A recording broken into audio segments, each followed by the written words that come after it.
Hello.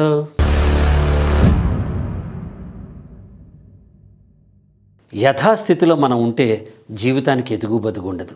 చిన్నపాటి risk తీసుకోపోతే అసలు జీవితమే కాదు. ఆఖరి ఓవర్లో 16 రన్లు కొట్టాలి. ధోని ఎప్పుడైనా వదిలేశాడా? రేపు చూద్దాంలే అన్నాడా? మనకెందుకులే అన్నాడా? నేను క్యాప్టెన్ని కదా, నేను కొట్టకపోతే నన్నెవరేమంటారు అన్నాడా? No. He has intensified his efforts. ఇంకా కష్టపడ్డాడు, ఇంకా రిస్క్ తీసుకున్నాడు, అడుగు ముందుకేశాడు, సిక్స్లు కొట్టాడు. అందుకే నెల్సన్ మండేలా అంటాడు, నీ లక్ష్యం చిన్నదైతే మజా ఉండదు, నీ సామర్థ్యానికి తగిన లక్ష్యం ఉండాలి అంటారు. ఏ యుద్ధమైనా రిస్క్ తీసుకోకుండా గెలవగలమా? జీవితం కూడా అంతే.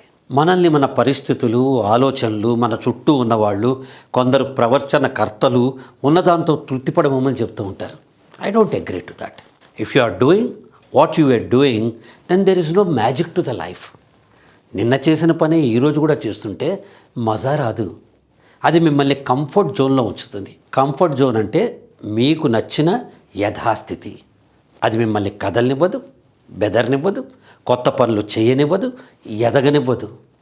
ఎదగకుండా గొంగళీ పురుగు నాకు ఇలాగే బాగుంటుంది అంటే అది సీతాకోక చిలుక అవ్వగలదా చెప్పండి?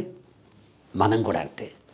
మనం కూడా అదే యథార్థ స్థితి నుంచి మనం బయటికి రావాలి. అందుకే చెయ్యి, ఏదో ఒకటి చెయ్యి, నీకు ఇష్టమైన పని చేయి. అప్పుడు అది కష్టం అనిపించదు. ఇష్టమైన పని మనకి ఇష్టంగా అనిపిస్తుంది. ఛాన్స్ తీసుకోండి, ఓడిపోతామని భయపడకండి. రాహుల్ ద్రావిడ్ అంటే మనందరికి ఇష్టం కదా. ఫస్ట్ క్లాస్ క్రికెట్లో 600 సార్ల కంటే ఎక్కువ సార్లు ఆడితే 100 సార్లు మాత్రమే 30 కంటే ఎక్కువ స్కోర్లు చేశాట. కానీ వాల్ ఆఫ్ ఇండియా అని పేరు తెచ్చుకున్నాడు. టీమిండియాకే కోచ్ స్థానానికి వెళ్ళాడు. నిజానికి పసిపిల్లలు మనకి స్ఫూర్తి. వాళ్ళు పడతారు, లేస్తారు, మళ్ళీ పడతారు, తడబడతారు, మెల్లగా నిలబడతారు, నడుస్తారు, పరిగెత్తుతారు. అలాగే మనం కూడా పడతాము, గెలుస్తాము. ప్లేయర్స్ లాగా. ప్లేయర్స్ని చూడండి, వాళ్ళు ఆడతారు, పడతారు, లేస్తారు, పరిగెత్తుతారు, మళ్ళీ గెలుస్తారు. ఉన్న స్థితి మామూలుగా ఆర్డినరీగా మిమ్మల్ని ఉంచుతుంది. కానీ మనం ఎక్స్ట్రాడినరీ కావాలి కదా. ఎక్స్ట్రాడినరీకి ఆర్డినరీకి తేడా ఏంటి? ఆర్డినరీ పర్సన్ రోజుకి 2 కిలోమీటర్లు నడుస్తూ ఉంటాడు. జీవితాంతం నేను 2 కిలోమీటర్లు నడిచాను అని చెప్పుకుంటూ ఉంటాడు. కానీ ఎక్స్ట్రాడినరీ పర్సన్ రోజుకి 2 కిలోమీటర్లు నడకతో మొదలుపెట్టి అలా అలా అలా గమ్యాన్ని పెంచుకుంటూ వెళ్తాడు. నీ మీద నీకు కంట్రోల్ ఉంటే ఎంత పెద్ద రిస్క్ అయినా నువ్వు తీసుకోవచ్చు. నీ మీద ఒకవేళ నీకు కంట్రోల్ లేకపోతే పక్కవాడు నీ మైండ్ని కంట్రోల్ చేస్తాడు. మన మైండ్ కూడా మన పాత అనుభవాల వల్ల, పాత జ్ఞాపకాల వల్ల, గతంలో ఎప్పుడైనా ఎదురైన ఓటమి వల్ల మనని కొత్త పనులు చేయనీయకుండా ఆపేస్తుంది. మనం కూడా చేయడానికి సంకోచిస్తాం. మిగతా వాళ్ళు ఏమనుకుంటారో అని భయపడతాం. రిజల్ట్స్ ఎలా ఉంటాయో అని ముందే కంగారు పడిపోతూ ఉంటాం. ప్రపంచం అంతా పడుకున్నప్పుడు లేచి అడుగు ముందుకేసిన వాడు వీరుడు అవుతాడు. మనమే మనల్ని తక్కువగా అంచనా వేసుకుని రిస్క్ తీసుకోలేం. నిజానికి ఆత్మవిశ్వాసం ఉంటే ఏ పనినైనా సాధించగలం. ఒంటరితనం పిరికి వాళ్ళని భయపెడుతుంది. కానీ అదే ఒంటరితనాన్ని మనం ఏకాంత సమయమై మన కోసం మనం గడుపుకుంటుంటే అదే బెస్ట్ స్పేస్ అవుతుంది. మనని గొప్పవాళ్ళని చేస్తుంది. నీకు నువ్వు ఇచ్చుకునే గొప్ప బహుమతి ఏకాంతం. అక్కడ ప్రశాంతంగా ఆలోచించు. ఏం చేయాలో ఆలోచించు, ఎలా చేయాలో ఆలోచించు, ఎందుకు చేయాలో ఆలోచించు, ఈ పని చేస్తే వచ్చే లాభం ఏమిటి అని ఆలోచించు, దీనివల్ల కలిగే శ్రమ ఏంటి అని ఆలోచించు. చిన్నపాటి రిస్క్ తీసుకోవటమే గ్యాప్ అయితే దూసుకెళ్ళి రిస్క్ తీసుకో. నువ్వు రిస్క్ తీసుకుంటే నీ చుట్టూన్న వాళ్ళకి నచ్చదు. నిన్ను వద్దనే వాళ్ళ సంఖ్య ఎక్కువగా ఉంటుంది. వాళ్ళు భయపడతారు, మన్ని భయపెడతారు. పడిపోతావు అని అంటారు. పడిపోతే మేము చెప్పలా అంటారు. కానీ నువ్వు గెలిచావా, నీ అంతటి వాడు లేడంటే లేడు అంటారు. ప్రతివాడి డీపీలో మనమే ఉంటాం. చప్పట్లు, సెల్ఫీలు, సన్మానాలు, పార్టీలు. అందుకే అన్ని విషయాలు అందరికీ ముందే చెప్పేకు. అందరూ నీ బాగా కోరుకునే వాళ్ళే ఉండరు.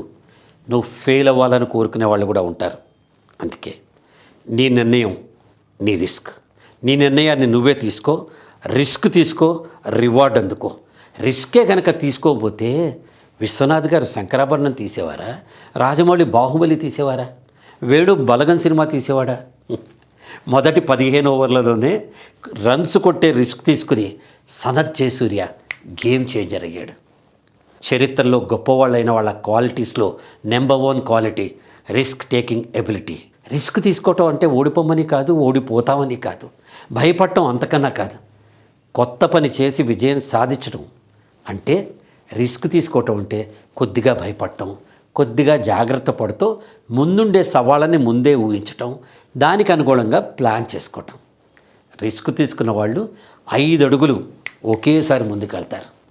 అసలు రిస్క్ తీసుకోవాలంటే ముందు మనం రిస్క్ మేనేజ్మెంట్ ప్రాసెస్ని అర్థం చేసుకోవాలి. 1, మీ కొత్త నిర్ణయం వల్ల రిస్క్ ఎంత ఉంది, ఏముంది ముందే అసెస్ చేసుకోండి. 2, ఓడిపోతాం అనే భావన, ఫియర్ ఆఫ్ ఫెయిల్యూర్ని దూరం చేసుకోండి. భయపడుతూ ఉంటే ఓటమి మీ దగ్గరే తిష్టేసి కూర్చుంటుంది. మార్పుని గమనించండి, ఆహ్వానించండి, రిస్క్ తీసుకుంటే వచ్చే లాభాల్ని ఊహించండి.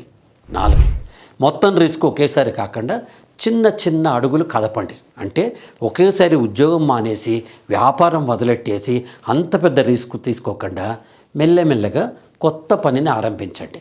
మార్కెట్ సర్వే చేయండి. 5, మనకంటే ముందు ఎంతోమంది క్యాలిక్యులేటెడ్గా రిస్క్ టేకర్స్ ఉండి ఉంటారు. వాళ్ళ నుంచి సలహాలు పొందండి. సబ్జెక్ట్ మ్యాటర్ ఎక్స్పర్ట్స్తో మాట్లాడండి. కుర్చీలో కూర్చుంటే బద్ధకం పెరిగిపోతూ ఉంటుంది. మీ చుట్టూ ఉన్న కంఫర్ట్ జోను మిమ్మల్ని అల్లేసుకుంటూ ఉంటుంది. ఇంకో వీడియో చూద్దాంలే, ఇంకాసేపు పల్లీలు తిందాంలే, ఇక్కడే కూర్చుందాంలే, అబ్బా లేవటం ఎందుకులే అని మీరు అక్కడే కూర్చుంటారు.